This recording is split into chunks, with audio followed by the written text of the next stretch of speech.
All Canadians, including me, are frustrated to see vaccines in freezers and not in people's arms. Health Canada endorsed and promoted experimental injections based on hysteria instead of evidence, and now the heart failure crisis they helped create is mounting. Let's dig in. Roll up their sleeves and get vaccinated. Last week, CTV News dropped its latest piece of journalistic malpractice. The post on X reads, "Couldn't walk 5 feet," with the headline, "Rise in cases of heart failure among young Canadians." The journalist points to a news release by the Canadian Heart Failure Society and Canadian Cardiovascular Society calling for attention to rising heart failure cases in younger Canadians. CTV sub-headlines this a perfect storm, with the head of the Canadian Heart Failure Society, cardiologist Margot Davis, noting an increase in the number of younger Canadians being diagnosed with the disease at their heart failure clinics between the ages of 20 and 40. But not once, not even one single time, do they utter the words COVID-19 vaccine or mRNA. So who do they think they're fooling? Let's do the journalism that the mainstream media refuses to do. The 5 W's that get buried. What is happening? Well, heart failure and myocarditis or pericarditis are exploding in young, previously healthy Canadians. Who knew? The federal government, the Public Health Agency of Canada, Health Canada, provincial health authorities, and they knew before the needles even went into arms. So when exactly did they know? Well, by December 4th, 2020. That's right, 5 days before Health Canada gave Pfizer its interim use approval on December 9th, 2020. A physician in Canada reported the first case of myocarditis or pericarditis following an mRNA shot. That's straight out of their own written answer to Order Paper Question 766. Adverse event reports steadily continued funneling in right after. As of January 26th, the Canadian Vigilance Program of Health Canada has received 2,000 domestic and 29,000 foreign adverse events following immunization reports for myocarditis and pericarditis following COVID-19 vaccination. Health Canada was aware of the potential heart damage risk from the very start of the rollout, before approval and well before any public warnings that didn't come until June 2021, yet the rollout proceeded while reports kept piling up. And where was a lot of this happening? Well, right here in Ontario, with the harshest and longest restrictions in all of Canada. Safety signals were screaming, and it wasn't until lone data analyst Kelly Brown extrapolated the data that he found massive increases in risk for young, healthy boys, teens, and men when it came to myocarditis and pericarditis, otherwise known as heart inflammation. British Columbia data, federal monitoring system, and the internal vaccine vigilance working group meetings were loaded with myocarditis updates and other adverse events following immunization. A record of discussion, or an ROD or ROD, from December 17th, 2020 says that the myocarditis, pericarditis, and thrombotic disorders will be posted on the website the week of December 21st, 2020. There are hundreds of pages from documents gathered by Natasha Gonick, who I've previously interviewed, that the public was never meant to see. And those internal communications show that myocarditis wasn't rare and mild behind closed doors. It was a priority that was being tracked, analyzed, and written about.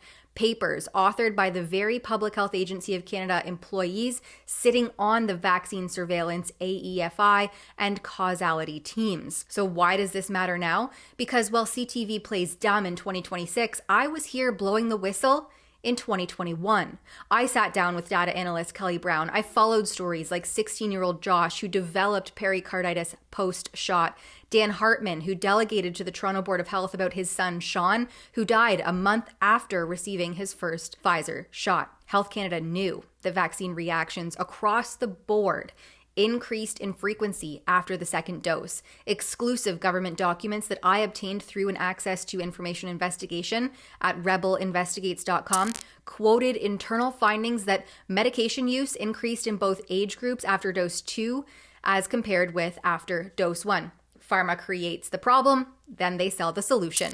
In their own response to Order Paper Question Q766, Health Canada cites studies, Abraham et al., Buchan et al., Navid et al., as proof that they were on top of this. But guess what?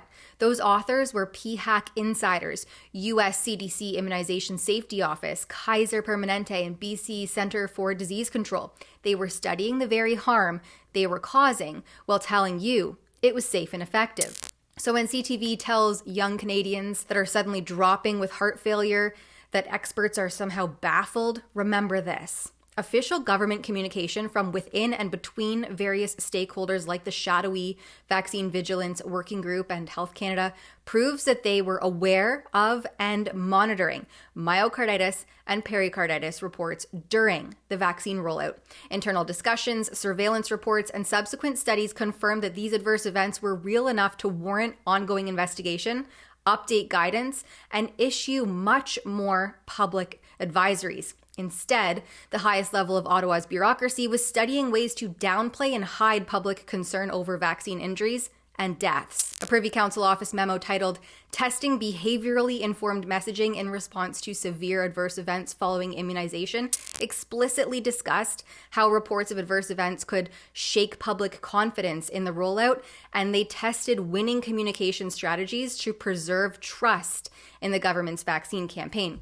There was no transparency or disclosure, just narrative control. While Canadians were being told that the science was settled, internal discussions focused on framing risks in ways least likely to alarm the public, including emphasizing statistical rarity and redirecting attention away from severe outcomes. That's why so many Canadians no longer trust legacy media or public health officials when they suddenly act baffled by rising cardiac issues in young people. The institutions responsible for informing the public were at the same time actively managing perception and clearly still treating the subject as untouchable. The result is that extremely pertinent questions remain outstanding. Were Canadians given clear, transparent information about age and sex-specific mRNA injection risks early enough?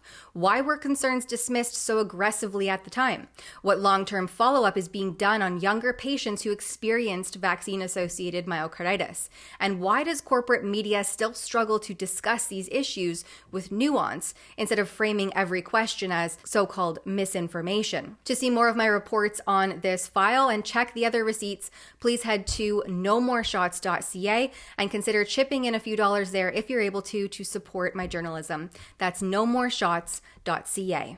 The young Canadians who can't walk 5 feet today were told the novel shot was safe and effective 5 years ago, that adverse events were rare, but they were lied to, and we have the receipts. For Rebel News, I'm Tamara Ugolini.